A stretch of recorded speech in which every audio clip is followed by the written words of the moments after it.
할렐루야. 주님께서 우리와 같이 계십니다. 하나님이 함께 하시니 이 시간도 좋은 일이 있을 줄 믿습니다. 오늘은 요한복음 8장 42절에서 59절까지의 말씀 같이 보시겠습니다.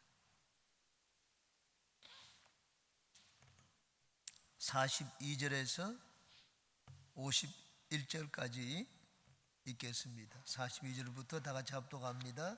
시작. 예수께서 이르시되 하나님이 너희 아버지였으면 너희가 나를 사랑하였으리니 이는 내가 하나님께로부터 나와서 왔음이라. 나는 스스로 온 것이 아니요 아버지께서 나를 보내신 것이니라. 어찌하여 내 말을 깨닫지 못하느냐? 이는 내 말을 들을 줄 알지 못함이로다. 너희는 너희 아비 마귀에게서 났으니 너희 아비의 욕심대로 너희도 행하고자 하느니라. 그는 처음부터 살인한 자요 진리가 그 속에 없으므로 진리에 서지 못하고 거짓을 말할 때마다 제 것으로 말하나니 이는 그가 거짓말쟁이요 거짓의 아비가 되었음이라. 내가 진리를 말함으로 너희가 나를 믿지 아니하는도다. 너희 중에 누가 나를 죄로 책잡겠느냐? 내가 진리를 말하는데도 어찌하여 나를 믿지 아니하느냐? 하나님께 속한 자는 하나님의 말씀을 듣나니 너희가 듣지 아니함은 하나님께 속하지 아니하였음이로다. 유대인들이 대답하여 이르되 우리가 너를 사마리아 사람이라 또는 귀신이 들렸다 하는 말이 옳지 아니하냐? 예수께서 대답하시되 나는 귀신 들린 것이 아니라 오직 내 아버지를 공경함이거늘 너희가 나를 무시하는도다. 나는 내 영광을 구하지 아니하나 구하고 판단하시는 이가 계시니라. 아멘. 거기까지 하겠습니다. 예수님께서 당신이 위로부터 나셨다 하는 그 말씀을 하시자 유대인들은 예수님의 말씀을 이해하지를 못했습니다. 예수님 말씀을 이해하지 못하자 이제는 예수님 말씀의 꼬투리를 잡기 시작을 했습니다. 여기 계속 질문을 합니다. 지난번에 우리가 읽은 31절부터 뒤에 59절까지는 예수님과 유대인의 7번의 대화의 내용을 기록해 놓았습니다. 지난번에는 대화 3차례 3번까지의 대화에 대해서 살펴봤습니다. 오늘은 4번째부터 이제 5번째 대화를 같이 살펴보겠습니다. 42절에서 48절까지 4번째 대화입니다. 42절 같이 읽겠습니다. 예수께서 이르시되 하나님이 너희 아버지였으면 너희가 나를 사랑하였으리니 이는 내가 하나님께로부터 나와서 왔음이라. 나는 스스로 온 것이 아니요 아버지께서 나를 보내신 것이니라. 하나님이 너희 아버지였다면 너희가 나를 사랑하였을 것이라. 예수님이 그렇게 말씀을 했습니다. 유대인들은 처음에는 자기가 아브라함의 자손이라고 했습니다. 아브라함이 행한 것처럼 그렇게 행하지를 못했습니다. 아브라함은 선지자를 잘 섬겼는데 유대인들은 그렇지 못했습니다. 그러자 이제는 자기는 아브라함의 자손이 아니고 우리는 하나님의 자손이다. 하나님이 한 분인데 누구는 하나님의 자손이고 누구는 마귀의 자손이라고 할 수 있는가? 하나님이 한 분이기 때문에 우리는 다 하나님의 자손이다.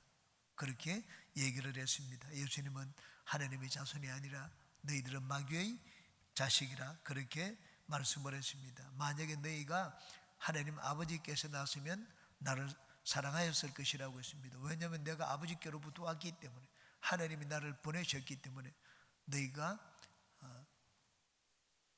하나님께로 난 자녀들이라면 하나님의 아들을 공경할 것이라 그렇게 말씀을 했습니다. 여러분, 이 과거도 중요하고 동기도 중요합니다. 원인도 중요합니다. 문제를 해결하기 위해서는 먼저 시간적으로 앞서 있던 그 원인을 찾아가지고 해결할 필요도 있습니다. 그런데 어떤 경우에는 결과가 더 중요한 경우도 있습니다. 동기를 잘 모르는 경우도 있습니다. 사람의 마음도 알지 못하고 어떻게 이런 일이 일어났는지 알지 못하는 경우도 있습니다. 그런데 결과를 보면 눈에 보이지 않는 동기, 원인 이런 것들을 짐작할 수가 있습니다. 결과보다 동기가 중요하지만 때로는 우리가 동기를 잘 모를 때도 있습니다. 그때 결과를 보고 알 수가 있습니다. 한때 예도 순복음교회를 어렵게 하고 막 언론에 교회를 파헤치고 조영기 목사님 계실 때 진짜 조영기 목사님을 어렵게 한 자들이 있습니다. 그들이 교산모였습니다. 교회를 사랑하는 자들의 모임. 겉으로 보면 얼마나 좋습니까? 교회를 사랑하는 자들의 모임. 그런데 막 MBC하고 당시 방송에 나가서 막 우리는 교회를 사랑한다. 교회에 무슨 뭐 큰 문제가 있는 것처럼 교회 문제를 막 얘기를 하고 사회 문제 언론에 보고하기도 하고 그렇게 한 적이 있습니다. 교사모 조영기 목사님이 아들이 큰 아드님이 세금을 못 내 가지고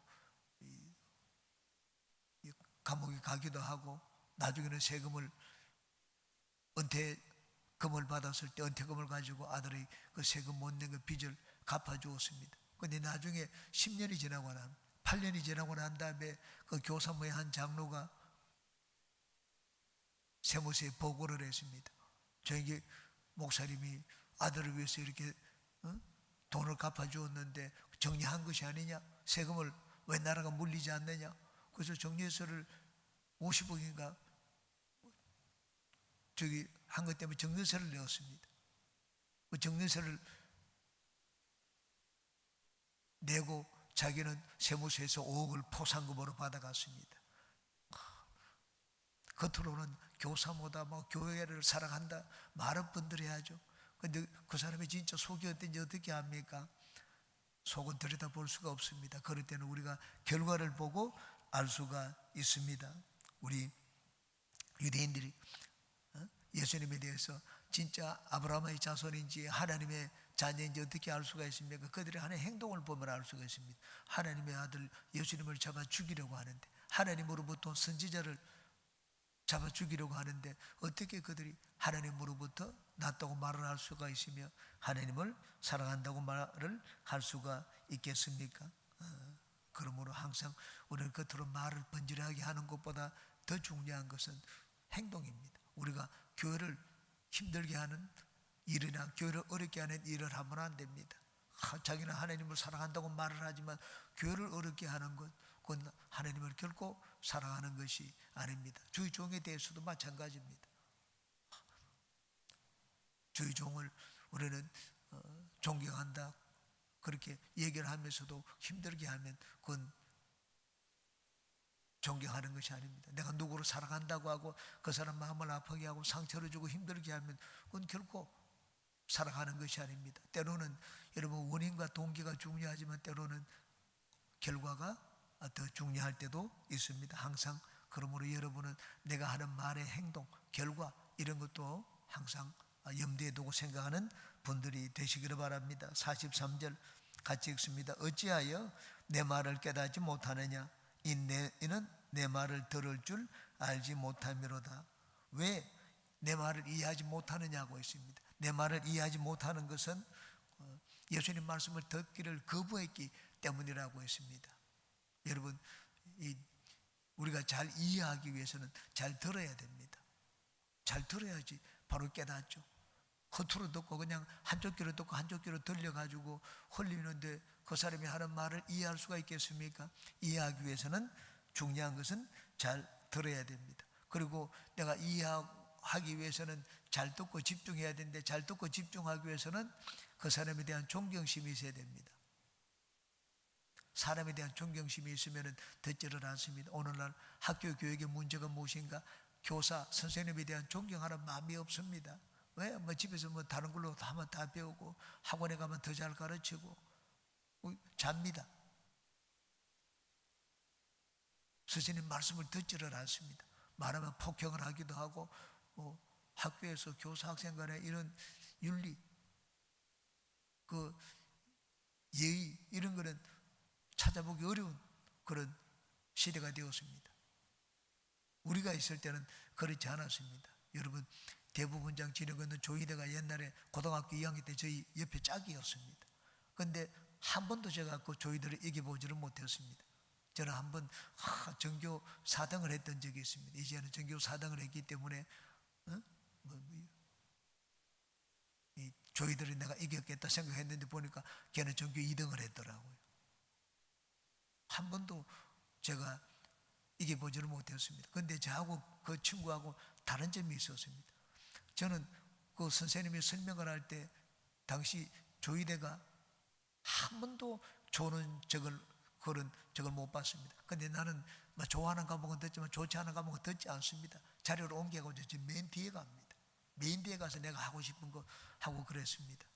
근데 제일 앞에 앉아가지고 여기는 항상 허리를 꼿꼿하게 해가지고 선생님 말씀에 어떤 과목이라도 귀를 기울이는 것을 봤습니다. 여러분, 선생님에 대해서 저건 내가 싫어하니까, 나는 저 선생을 싫으니까 존경하는 마음이 있으면 무슨 말을 해도 들리지를 않습니다. 이게 어찌하여 내 말을 깨닫지 못하느냐, 이는 내 말을 들을 줄 알지 못함이로다. 듣고 싶은 마음이 없는 것입니다. 사람을 보고 관계가 좋지 않으니까 공격하는 마음이 없습니다. 그러니까 깨닫지를 못합니다. 여러분이 항상 그러므로 인간 관계가 아주 중요합니다. 내가 그 사람에 대해서 좋은 관계를 가져야지. 미워하는 마음, 싫어하는 마음이 있으면 그 사람이 무슨 말을 해도 내게 좋게 들리지를 않습니다. 이들은 예수님을 싫어했습니다. 외모도 자기보다 못하죠. 자기들은 전부 다 랍비 교육을 받고 배운 것이 있는데 예수님은 배우지도 않은 사람이 자기보다 더 많은 백성들이 따르죠. 싫어했습니다.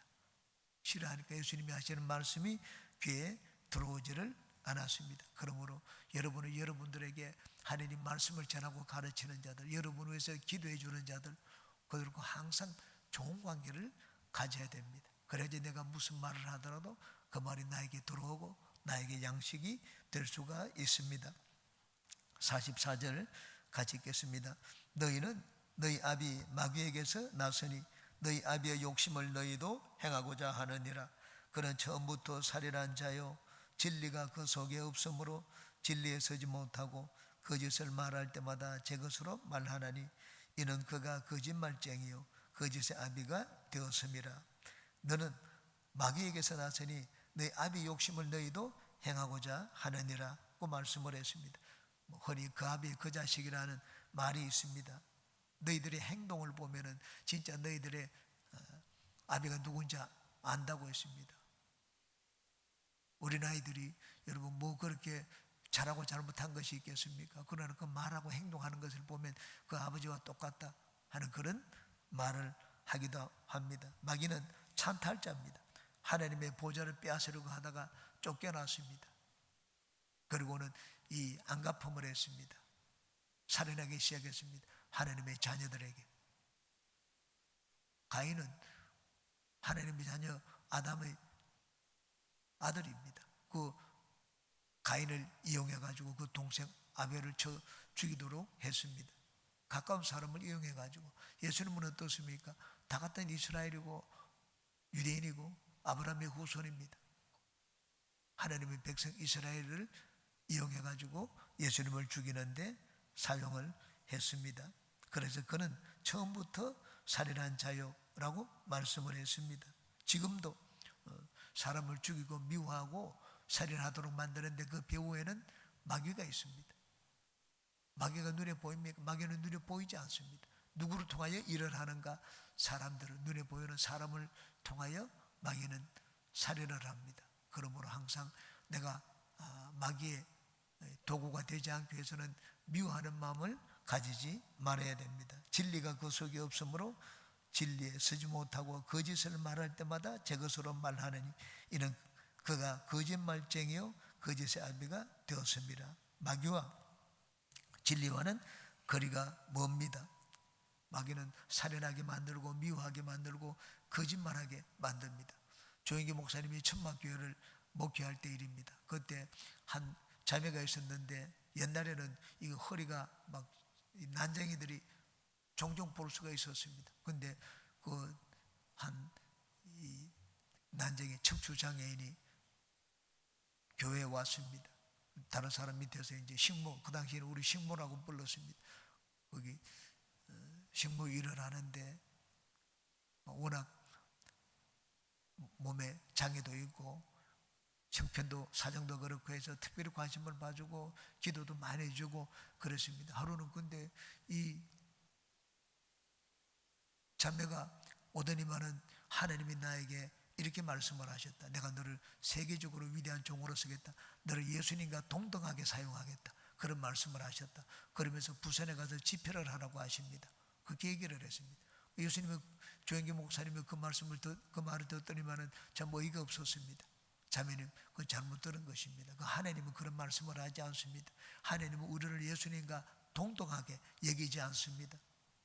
예수님과 동등하게 사용한다는 것은 마귀가 주는 것이지. 마귀의 소리니까 그걸 버리고 회개하라. 그렇게 얘기를 했습니다. 그럴 때는 내가 몸이 이러니까 전도사님이 나를 무시한다. 하나님의 음성을 들었는데 무시한다고 얘기하고는 자기가 거기 식모일을 해가지고 저축해 놓았던 그 돈을 전부 다 챙겼습니다. 그 돈을 다 챙기고 옷가지를 챙겨가지고 부산에 집회를 하러 간다고 하면서 부산에 오라는 사람도 없습니다. 서울역에서 차를 타고 부산으로 갔습니다. 대전역쯤 갔을 때 갑자기 또 귀신이 하는 음성을 들었습니다. 부산 집회가 취소되었다. 다시 서울로 돌아가라. 그렇죠. 부산에서 가다가 대전에서 내려가지고 다시 서울로 올라왔습니다. 서울역에서 내렸는데 다시 이제 부산 집회를 한다. 부산으로 내려가라. 그렇게 얘기를 했습니다. 다시 또 내려가는데 대전쯤 가니까 내가 취소했다. 다시 수원으로 가라. 그 수원으로 가라서 수원으로 갔습니다. 수원으로 가라니까 또 거기서 아니다. 집회가 취소되었다. 불광동으로 가라. 그래서 불광동으로 왔습니다. 왔다가 갔다가 돈은 돈대로 썼죠. 와가지고는 막 조영기 전도사님을 찾아와가지고 따졌습니다. 하나님이 나에게 이럴 수가 있습니까? 하나님도 거짓말을 하십니까? 자기한테 몇 번이나 그런 거짓말을 하더라고 했습니다. 그 조영기 목사님이 의의가 없어서 가르쳐 주었습니다. 하나님은 거짓말 하시는 분이 아닙니다.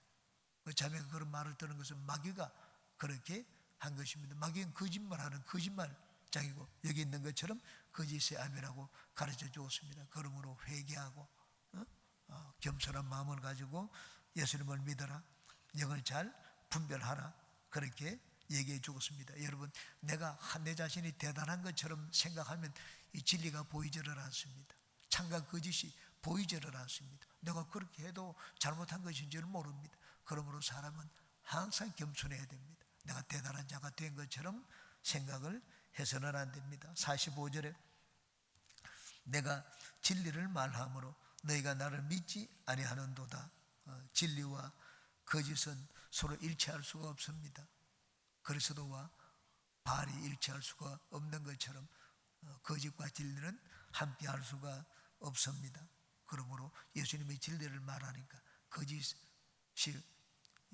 마음과 생각 속에 배어있는 이들이 예수님을 받아들일 수가 없었습니다. 그러므로 항상 우리는 겸손해야 됩니다. 겸손하면 진리가 보입니다. 겸손하면 마귀가 그런 사람을 사용하지 않습니다. 항상 마음에 교만하면 내가 이제 마귀에게 이제 조정당하고 마귀 일을 하는 그런 도구가 될 수가 있습니다. 46절에 너희 중에 누가 나를 죄로 책잡겠느냐? 내가 진리를 말하는데도 어찌하여 나를 믿지 아니하느냐? 누가 나를 죄로 책잡겠느냐? 예수님은 죄로 책잡힐 만한 그런 말씀이나 그런 일을 한 적이 한 번도 없습니다. 이제 6개월 뒤에는 예수님이 십자가에 달리기 위해서 붙잡힙니다. 그 예수님을 고소하기 위해서 이 사람이 나와서 막 증거를 하고 저 사람이 나와서 증거를 했습니다. 어느 두 사람의 증거도 맞지를 않았습니다. 자기들을 꾸며가지고 예수님을 죄인으로 몰려고 했지만 예수님의 죄를 찾을 수가 없습니다. 그 많은 사람들이, 유대인들이 여러분 죄를 씌우면 얼마든지 씌울 수가 있습니다. 오늘 정치인들이 하는 것 보세요. 정치인들이 죄를 씌우면은 없는 죄도 만들어냅니다. 그런데 예수님은 그 없는 죄도 만들어내지를 못했습니다. 그만큼 예수님은 의롭게 이 땅에 계실 때 의롭게 사셨습니다. 내가 진리를 말하는데도 어찌하여 나를 믿지 않으냐? 예수님의 말씀을 믿지 않은 것은 그들이 진리에 속하지 않고 거짓의 아비에게 속했기 때문입니다. 또 예수님을 믿지 않은 것은 그들의 마음이 교만했기 때문입니다. 마음이 교만했기 때문에 예수님의 말씀을 받아들이지를 않았습니다. 우리는 다 예수님을 믿습니다. 진짜 이 하나님의 백성이라고 말하는 유대인들 성경을 모릅니까? 이들이 다 성경을 잘 알고 있는 성경 박사들이었습니다. 그런데 예수님을 믿지 않았습니다. 우린 다 예수님 믿지 않아요. 은혜 중에 은혜입니다. 평생 감사해야 될 일입니다. 참 내 같은 자가 무엇이라고 하나님이 나를 택하시고 눈을 열어 예수님을 알게 해주셨는지 은혜 중에 은혜입니다. 평생 그 주님을 알게 해주신 은혜에 감사하는 우리가 되시기를 바랍니다. 47절 같이 읽겠습니다. 하나님께 속한 자는 하나님의 말씀을 듣나니 너희가 듣지 아니하면 하나님께 속하지 아니하였음이로다. 여러분, 이 특히 8장에 예수님이 하시는 말씀을 한번 잘 들어보십시오. 예수님은 뛰어난 논리학자입니다. 어디서 예수님이 논리학을 배웠는지. 이 논리학, A이면 B이다. 그러나 B가 아니면 A가 아니다. 이러면 이런데 이렇지 않으니까 이렇지 않다. 예수님이 계속 그 말씀을 하고 있습니다. 하나님의 속한 자는 하나님의 말씀을 듣는데 너희들이 듣지 않기 때문에 너희들은 하나님의 속한 자가 아니다. 이게 뭐 수학을 공부할 때 기본적인 아주 논리입니다. 하나님 말씀을 듣는 자는 속한 자는 하나님 말씀을 듣는다고 했습니다. 안 듣는 것은 무엇입니까? 하나님 말씀에 속하지 않기 때문입니다. 세상 사람들이 하나님 말씀을 듣습니까? 듣지 않습니다. 왜 듣지 않습니까? 하나님께 속하지 않았기 때문입니다. 우리는 하나님 말씀을 듣습니다. 왜? 하나님 우리를 택하시고 하나님 백성으로 삼았기 때문입니다. 여러분, 양들이 우물에 가서 이 풀을 먹다가 와서 물을 마십니다. 여러 목자가 있습니다. 그런데 양들은 자기 목자의 음성을 잘 압니다. 목자가 가자 하면 자기 양들만 갑니다. 왜? 그 목자에게 속한 양들만 갑니다. 다른 양들을 가지 않습니다. 여러분, 여행 가보세요. 외국에 여행 가면 안내자들이 많습니다.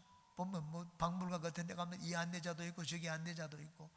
근데 그 탁 뜨는 사람이 우리는 갑니다. 우리는 이리 간다. 그럼 전부 다 거기 갑니다. 다 가지 않습니다. 그 사람에게 속한 사람만 거기에 갑니다. 야, 따르라고 해서 전부 다 그냥 다 따릅니까? 거기 속한 사람은 그 사람을 따라갑니다. 우리는 하나님 말씀을 듣기 위해서 오늘도 나왔습니다. 어떻게 나왔습니까? 우리가 하나님께 속했기 때문입니다. 우리가 이단에게 속했으면 이단이 하는 말을 들으러 가겠죠. 그럼 이단의 말을 들으러 가는 자는 하나님께 속한 자가 아닙니다. 너희가 내 말을 듣지 않는 것은 하나님께 속하지 않았기 때문이다 말씀을 하셨습니다. 48절에 유대인들이 대답하여 이르되 우리가 너를 사마리아 사람이라 또는 귀신이 들렸다 하는 말이 옳지 아니하느냐. 유대인들이 예수님에 대해서 한 말입니다. 사마리아 사람은 원래 이스라엘인데 아브라함의 후손인데 나중에 북쪽 아수르에게 나라가 망했습니다. 그리고 아수르 가서는 혼합 정책에 동요했습니다. 거기 동화되었습니다. 혼혈 민족끼리 섞어가지고 이게 혼혈 정책을 사용했습니다. 아수르가. 그때 북쪽 이스라엘 나라는 거기 다른 민족과 전부 다 결혼을 했습니다. 그래서 순수한 혈통이 아니었습니다. 오늘날로 말하면 개들도 이게 순종이냐 잡종이냐 그런 말을 하지 않습니까? 사마리아 사람들은 순종, 아브라함의 후손이 아니라 잡종이었습니다. 다른 말해서 사마리아 사람은 변절자, 이단자로 여겼습니다. 이방인들과 똑같이 취급을 했습니다. 예수님이 사마리아 사람들과 대화를 하고 사마리아 마을로 지나기도 하고 이들은 예수님 하는 이걸 잘 알고 있었습니다. 그래서 예수님에 대해 가지고 너를 사마리아 사람이다. 너는 변절자가 아니다. 순수한 유대인이 아니지 않느냐. 그렇게 얘기를 했습니다. 또는 귀신이 들렸다 하는 말이 옳지 아니하냐. 유대인들에게 귀신 들렸다. 저 사람은 귀신 들렸다. 그 말하는 것은 가장 경멸적인 이 표현이었습니다. 그런데 요한복음에 보면 사람들이 유대인들이 예수님에 대해서 4번이나 너는 귀신 들렸다고 얘기했습니다. 앞에 7장 20절 그리고 여기 그리고 뒤에 52절에도 귀신 들린 줄 아노라고 얘기했고 10장 20절에도 그 사람이 귀신 들려 미쳤는데 어찌하여 그 말을 듣느냐 그렇게 얘기를 했습니다.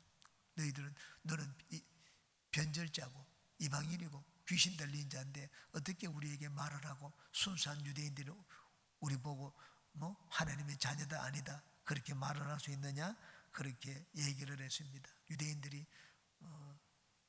얘기를 하자 이젠 예수님께서 다섯 번째 대화로 넘어갑니다. 과연 그런지 예수님이 대화를 하십니다. 49절에 예수께서 대답하시되 나는 귀신 들린 것이 아니라 오직 내 아버지를 공경함이거늘 너희가 나를 무시하는도다. 귀신 들렸다 하는 말처럼 모욕적인 그런 은사가 없습니다. 근데 예수님 그 말을 듣고도 마음이 동요하지를 않았습니다. 그리고 예수님은 너무나 이제 논리적이었습니다. 이성을 잃지 않았습니다. 누구든지 여러분 논리적이라는 말은 사람들이 머리를 가진 사람이면 그 말을 듣고 전부 다 그렇구나 하고 깨달을 수 있다는 말입니다. 여기 오직 내 아버지를 공경함이거늘 너희가 나를 무시한다 그렇게 얘기를 했습니다. 공경하다 무시하다. 영어 성경을 보면은 이 공경하고 무시하고 하는 단어가 어떤 단어인지 금방 이해가 갑니다. 공경하다는 말은 honor라고 합니다. honor, 존경하다. 무시하는 건 dishonor입니다. 앞에 dis, 그렇지 반대라는 그 접두사를 붙이면 됩니다. 헬라어도 똑같습니다. 이 공경하다는 말은 이 티마오고 이 무시하다는 말은 티마소입니다. 앞에다가 반대를 나타내는 접두사만 붙이면 됩니다. 나는 내 아버지를 공경하는데 너희가 나를 무시한다. 예수님을 무시하는 것은 하나님에 대해서 무시하는 말입니다. 나는 아버지를 공경하는데 너희들은 공경하지 않는구나. 무시한다는 말. 나는 아버지를 공경하는데 너희들은 아버지에 대한 태도가 왜 그러냐. 예수님이 여기서 그 말씀을 하고 있습니다. 예수님은 또 하나님을 공경했지만 사람들에게 무시를 당했습니다. 정반대되는, 나는 이렇게 했는데 사람들이 오히려 그런 대접을 받아야 되는데 그렇게 대접받지 못했습니다. 그럴 때 우리는 이 말씀을 생각하면 위로를 받을 수가 있습니다. 여러분, 우리가 하나님을 잘 믿고 하나님을 섬기고 사랑하는데 사람들에게 무시를 당할 때가 있습니다. 박해를 받을 때가 있죠. 사람에게 인정받지 못할 때가 있습니다. 그럴 때 너무 마음 아파하지 말고 또 마음에 상처를 받지 마시기 바랍니다. 당연한 것입니다. 하나님을 공경하는 자는 사람들에게 무시당하는 것 당연한 것이라고 생각하면 됩니다. 그러면 우리가 기쁨으로 그것을 우리가 견뎌낼 수가 있습니다. 50절 같이 읽습니다. 나는 내 영광을 구하지 아니하나 구하고 판단하시는 이가 계시니라. 나는 내 영광을 구하지 아니하나 라고 했습니다. 예수님이 만약에 당신의 영광을 구했다면 어떻게 했을 것입니까? 자기를 합당하게 대우하지 않은 이 유대인들을 가만두지 않았을 것입니다. 내가 누군데? 예수님은 이 땅에서 당신의 영광을 구하지 않았습니다. 나는 왕이기 때문에 나를 왕으로 대접을 해라. 왕으로 대접하지 않으면 너희들은 끝장난다. 예수님은 그렇게 말씀을 하지 않았습니다. 왜 예수님이 당신의 영광을 구하지 않았습니까? 하나님께 모든 것을 맡겼기 때문입니다. 영광을 구하지 않지만은 구하고 판단하시는 이가 계신다고 말씀을 했습니다. 그러므로 우리가 예수님이 하신 이 말씀, 예수님이 이 땅에 계실 때 당신의 영광을 구하지 않았습니다. 내가 높은 자리에 앉겠다. 자리를 하고 나는 이것을 내가 놓지 못하겠다. 이런 건 자기 영광을 구하는 것입니다. 영광을 구하면 하나님의 판단을 받습니다. 예수님이 이 땅에 오셨을 때 영광을 위해서 오지 않았습니다. 죽으시기 위해서 오셨습니다. 그러므로 예수님이 이 땅에 계실 때 왜 자기가 이 땅을 사는지, 왜 존재하는지 잘 아셨습니다. 그 모든 영광을 버리셨습니다. 그러자 하나님이 합당한 판단을 내렸습니다. 예수님은 그래, 네가 한 행동이 올바른 행동이구나. 예수님은 지극히 높여주셨습니다. 모든 무릎이 예수님 앞에 꿇도록 만들어 주셨습니다. 옛날 지금은 동독과 서독이 합쳐지지만 합쳐지지 않았을 때 구동독, 이 공산주의 시대였던 구동독 시대에 학교에서 있었던 일입니다. 국민학교 한 기독교 가정에서 태어나 10살 된 어린아이가 있었습니다. 10살 된 어린아이가 있었는데 학교를 갔는데 그 담임 선생님 학생들을 전부 다 이렇게 세웠습니다. 이렇게 세우고는 하나님이 없다 그렇게 다 외치게 만들었습니다. 그런데 한 아이가 집에서 교육을 잘 받았기 때문에 나는 하나님이 계신 것을 믿는다고 했습니다. 많은 사람들 앞에서 이 선생님 무시를 당했습니다. 그러자 그 학생에게 숙제를 주었습니다. 너는 집에 가서 하나님이 계시지 않는다 하는 그 문장을 50번 써가지고 오라고 했습니다. 그래서 아이가 집에 갔습니다. 집에 가가지고 부모님과 상의를 했습니다. 부모님과 상의를 하고 결론을 내렸습니다. 하나님은 계시지 않는다. 그걸 50번 써라고 했는데 하나님은 분명히 계십니다. 그걸 50번 써가지고 갔습니다. 가가지고 다음날 선생님 앞에 내보니까 선생님이 어린아이들 앞에서 얼굴이 홍당무가 되었습니다. 내가 이걸 가지고 경찰서에 가서 고발을 하겠다. 그래서 밑에 내려가서 자전거를 타고 경찰서 고발하러 가다가 자전거에서 거꾸로 넘어 죽었습니다. 그 자리에서 심장마비가 걸려서 죽었습니다. 이 학교에서 자전거를 타고 고발하겠다고 내려가서니까 학생들이 다 압니다. 위에서 보고 있다가 자전거에서 넘어져가지고 거꾸로 져서 일어나지 않으니까 학생들이 다 나와 봤습니다. 다 나와 봤고 움직이지 못하는 것을 봤습니다. 그저 그 중에서 한 학생이 소리를 쳤습니다. 하나님은 분명히 계십니다. 나머지 애들이 거의 듣고 있다가 공산주의 사회에서 그런 말을 못합니다. 전부 어린아이들이 다 하나님은 분명히 계신다고 따라하는 것을 봤습니다. 여러분, 하나님께 합당한 영광을 드리지 않는 자, 그리고 자기 영광을 구하는 자, 자기를 높이고 자기가 대단한 것인 것처럼 자랑하는 자, 그런 자 하나님이 가만히 두십니까? 하나님이 가만히 두지 않습니다. 여기 구하고 판단하시는 이가 계신다고 했습니다. 느부갓네살이 온 세계를 정복하고 지배하고 난 다음에 하나님께 합당한 영광을 드리지 않았습니다. 내 같은 자가 누가 있느냐? 세상에 나보다 높은 자가 누가 있느냐? 그 자리에서 하나님의 음성을 들었습니다. 너는 7년 동안 짐승처럼 들에서 살다가 나중에는 하나님의 은혜로 다시 자리에 앉을 것이라 그렇게 얘기했습니다. 우리도 마찬가지입니다. 우리가 예수님을 믿으면서 진리를 모르는 세상 사람이 아니지 않습니까? 세상 사람들은 자기 영광을 구합니다. 더 드러내고 막 자기 대단한 것인 것을 보이려고 하고, 근데 예수님을 믿는 우리 하나님의 백성들은 그렇게 하면 안 됩니다. 왜? 하나님이 계십니다. 자기 영광을 구하는 자를 하나님이 그냥 가만히 두지 않습니다. 예수님도 이 땅에 계실 때 당신의 영광을 구하지 않았습니다. 우리는 세상에 살면서 오늘도 어느 곳에 있든지 항상 예수님을 높이고 예수님의 영광만 구하는 우리 모두가 되시기를 주님의 이름으로 축원합니다. 기도합니다.